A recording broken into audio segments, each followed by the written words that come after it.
बच्चों, कैसे हैं आप सभी? मुझे आशा है कि आप सभी अच्छे और खुश होंगे। चलिए आज हम पढ़ते हैं पाठ 12 अजंता की गुफाएं। पढ़ते हैं उससे पहले पाठ परिचय। प्रस्तुत पाठ में अजंता की गुफाओं में से कुछ गुफाओं के बारे में बताया गया है। आइए पाठ पढ़कर चलें।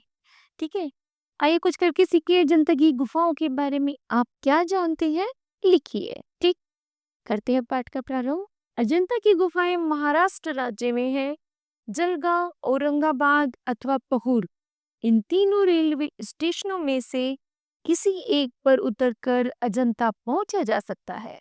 इन स्टेशनों से फरदापुर नामक गांव तक जाना होता है। उसी से के निकट ही पहाड़ियों में अजंता के कला मंडप छिपे हैं। वहां बगोरा नामक नदी बहती है, जिसे अजंता जाते समय पार करना पड़ता है। अजंता की गुफाओं में मूर्तिकला, चित्रकला और वास्तुकला के अपूर्व नमूने मिलते हैं। यहाँ का प्राकृतिक सौंदर्य अक्टूबर से दिसंबर तक चरम सीमा पर होता है। अजंता की छोटी बड़ी कुल 29 गुफाएं हैं। इनके दो भेद है, स्तूप गुफा और विहार गुफा। स्तूप गुफा में केवल प्रार्थना उपासना की जाती थी। यह लंबी होती है तथा इसके अंतिम छोर पर एक स्तूप होता है। विहार गुफा भिक्षुओं के रहने और अध्ययन के लिए होती थी। इन दोनों प्रकार की गुफाओं का मूर्ति शिल्प देखते ही बनता है।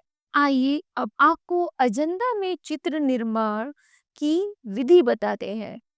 दीवार पर जहाँ चित्र बनाना होता था, वहाँ पत्थर को टपर कर खुदरा बना दिया जाता था। इस पर गोबर, पत्थर का चूना और धान की भूसी मिले गारे का लेबा चढ़ाया जाता था। इस लेबे को चूने के पतले प्लस्तर से ढक दिया जाता था। इस पर जमीन बांधकर लाल रंग की रेखाओं से चित्र टीपे जाते थे। इनके बाद में रंग भरा जाता था। चित्रों में अंगों की गोलाई, उभार और गहराई भी दिखाई जाती थी। अब हम इन गुफाओं में बनाए गए कुछ प्रमुख चित्रों को देखें। पहली गुफा के दालान की समूची दीवार पर लगभग 3.5 मीटर ऊंचा और 2.5 मीटर चौड़ा मार विजय का चित्र बना है।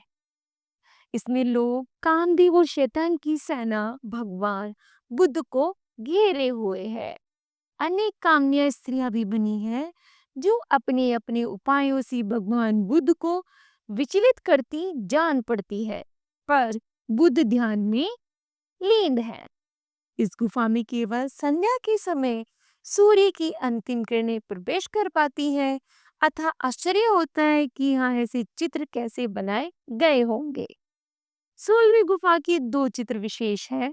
एक भगवान बुद्ध घर छोड़कर जा रहे हैं। यशोधरा के साथ उनका शिशु राहुल सोया हुआ है। इस दृश्य पर नजर डालते हुए बुद्ध अंकित किए गए हैं। इसमें मोह ममता नहीं, अपितु उनका अंतिम त्याग दर्शाया गया है। इस मूर्ति में क्या दर्शाया गया है, जिसमें भगवान बुद्ध अपनी पत्नी को, अपने बेटों को सोया हुआ छोड़कर जा रहे हैं, कि यह उनका अंतिम त्याग है।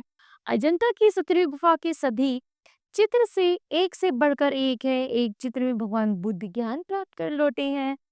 वे यशोधरा से भिक्षा मांग रहे हैं। यहाँ जातक कथाएं भी चित्रित की गई है। बोधिसत्व एक जन्म में 6 दांतों वाले सफेद हाथी थे।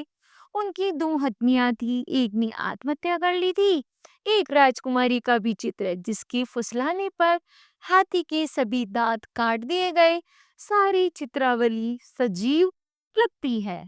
ठीक है, एक अन्य चित्र में युद्ध का दृश्य बड़ी ही सजीवता से दिखाया गया है। इन गुफाओं के चित्रों को देखकर जहाँ एक ओर हमारा मन आनंद से भर उठता है, वहीं दूसरी ओर उन महान चित्रकारों की साधना के समान हमारा सिर आदर से झुक जाता है। उन्होंने अपना पूरा जीवन इस सजीव चित्रों को बनाने में लगा दिया।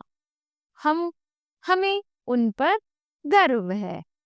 तो बताओ बच्चों, आज आपने क्या सीखा? तो हमने सीखा प्राचीन भारतीय कला पर गर्व होना, भगवान बुद्ध की जीवन के बारे में जानकारी प्राप्त की और प्राचीन शिल्पकला तथा चित्रकला का ज्ञान प्राप्त होना। ठीक है, तो मुझे आशा है यह पाठ आपको अच्छे से समझ आया होगा। धन्यवाद।